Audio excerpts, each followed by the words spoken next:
যুক্তরাষ্ট্রের Washington ডিসিতে American এয়ারলাইন্সের একটি যাত্রীবাহী জেট বিমানের সাথে একটি সামরিক হেলিকপ্টারের সংঘর্ষ হয়েছে বলে নিশ্চিত করেছেন ফেডারেল এভিয়েশন অ্যাডমিনিস্ট্রেশন। স্থানীয় সময় রাত ৯টার দিকে রিগান ওয়াশিংটন ন্যাশনাল এয়ারপোর্টের রানওয়ে 33 এর কাছে ঘটনাটি ঘটে। যাত্রীবাহী বিমানটিতে মোট ৬০ জন যাত্রী, ৪ জন ক্রু সদস্য ছিল। হেলিকপ্টারে ৩ জন মার্কিন সেনা সদস্য ছিল। হতাহতের বিষয়ে আনুষ্ঠানিকভাবে নিশ্চিত করা না গেলেও আমেরিকার পুলিশ জানিয়েছে এই পর্যন্ত ১৯ জনের মরদেহ উদ্ধার করেছে তারা। ওয়াশিংটন ডিসির জরুরি পরিষেবা বিভাগ জানিয়েছে বিমানটি পেটোম্যাক নদীতে বিধ্বস্ত হয়েছে। ইতিমধ্যে উদ্ধার কাজ শুরু হয়েছে। নৌকাগুলো নিখোঁজ ব্যক্তিদের অনুসন্ধান করছে। অন্য একটি সূত্রে জানা গেছে দুর্ঘটনায় আমেরিকান ইগল ফ্লাইট 5342 যা ইউচিটা কানসাস থেকে ওয়াশিংটন ডিসির উদ্দেশ্যে যাত্রা করছিল। এটি পিএসএ এয়ারলাইন্স দ্বারা পরিচালিত একটি CRJ-700 মডেলের বিমান ছিল। দুর্ঘটনায় জড়িত সামরিক হেলিকপ্টারটি ছিল একটি ইউএস আর্মির ব্ল্যাক হক হেলিকপ্টার, যেটি মূলত প্রশিক্ষণের কাজে ব্যবহার করা হচ্ছিল।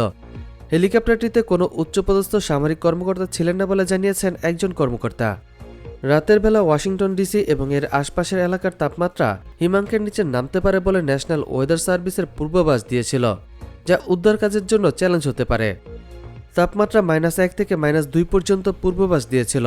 গত সপ্তাহখানেক ধরে নদীর বিভিন্ন অংশে বরফ জমতে দেখা গেছে।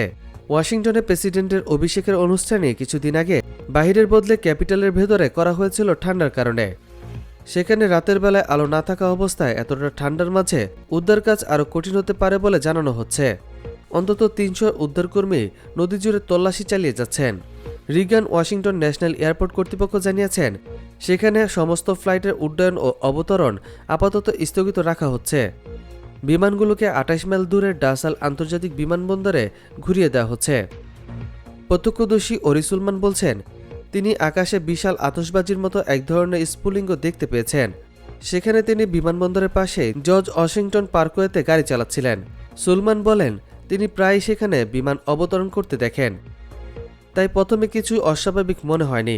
তার ভাষ্য মতে সবকিছু ঠিকঠাকই ছিল, বিমানটি ঠিকঠাক এগিয়ে আসছিল। তবে অতঃপর হঠাৎ করে তিনি দেখেন বিমানটি ডান দিকে প্রায় ৯০ ডিগ্রি কোণে কাত হয়ে গেছে। আমি বিমানের নিচের অংশ স্পষ্ট দেখতে পাচ্ছিলাম, যা এত অন্ধকারে দেখা যাওয়ার কথা না।